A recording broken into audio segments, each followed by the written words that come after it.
नाज़रीन, पाकिस्तान की सियासत में एक बार फिर साइफर हंगामा खड़ा हो गया है। साबिक वज़ीर आज़म इमरान खान को इक़्तिदार से हटाने के हवाले से मुबैना खुफिया सफारती मरासला दोबारा मंजर आम पर आने के बाद इस्लामाबाद के सियासी और सफारती हलकों में शदीद हलचल देखी जा रही है। ताज़ा रिपोर्ट्स के मुताबिक मुबैना लीक शुदा सफारती केबल में ऐसे जुमले शामिल हैं जिन्हें इमरान खान और उनकी जमात तवील अरसे से गैर मुल्की मुदाखलत का सबूत करार देती रही है। इस मुबैना सफारती मरासले में 2022 के उस हसास दौर का जिक्र बताया जा रहा है जब पाकिस्तान में तहरीक अदम एतमाद के ज़रिए इमरान खान की हुकूमत ख़त्म हुई थी।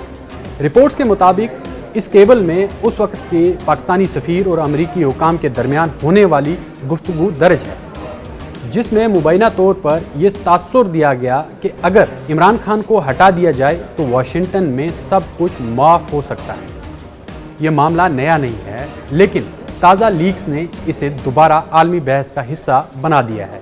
2023 में भी अमरीकी मीडिया आउटलेट्स और बाद में मुख्तलिफ बैनुल अक़वामी अदारों ने मुबैना साइफर के मंदरजात शाया किए थे, जिसके बाद पाकिस्तान में साइफर केस खड़ा हुआ और इमरान खान और शाह महमूद कुरैशी के खिलाफ सरकारी राज अफशा करने के मुकदमात भी कायम किए गए थे। तजियाकारों के मुताबिक इस ताज़ा लीक का वक्त इंतहाई अहम है, एक ऐसे मरहले में जब ईरान, इजराइल और अमेरिका के दरमियान कशीदगी बढ़ रही है और पाकिस्तान खित्ते में सफारती तवाज़ुन कायम रखने की कोशिश कर रहा है। ऐसे में साइफर तनाज़ा दोबारा ज़िंदा होना अंदरूनी सियासी दर्जा हरारत को मज़ीद भड़का सकता है। बाज़ मुबस्सरीन का कहना है कि ये लीक न सिर्फ पाकिस्तान की दाखिली सियासत बल्कि वाशिंगटन और इस्लामाबाद के ताल्लुकात पर भी असर डाल सकती है।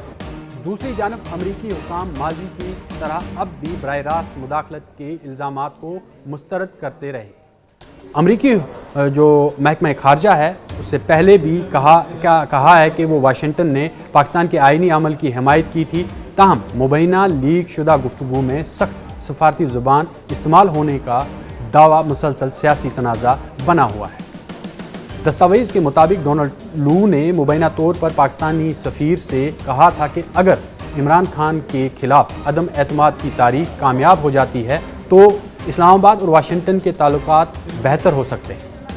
सफारती मरासले में डोनाल्ड लू के हवाले से कहा गया कि मेरा ख्याल है कि अगर वज़ीर आज़म के खिलाफ अदम एतमाद की वोटिंग कामयाब हो जाती है तो वाशिंगटन में सब कुछ माफ़ कर दिया जाएगा। पाकिस्तान में ये मामला सिर्फ एक सफारती मरासला नहीं बल्कि ये रिजीम चेंज, फौजी इस्टेब्लिशमेंट, आलमी ताकतों के असर व रसूख और कौमी खुदमुख्तारी की बड़ी बहस में तब्दील हो चुकी है। इमरान खान के हामी इसे अपनी सियासी कहानी का सबसे बड़ा सबूत करार दे रहे हैं, जबकि मुखालफिन अब भी इसे सियासी बयानिया कहते हैं। लेकिन एक बात वाज़ेह है, साइफर तनाज़ा दोबारा ज़िंदा हो चुका है और इसके असरात आने वाले दिनों में पाकिस्तान की सियासी और खारजा पॉलिसी दोनों पर भारी पड़ सकती है।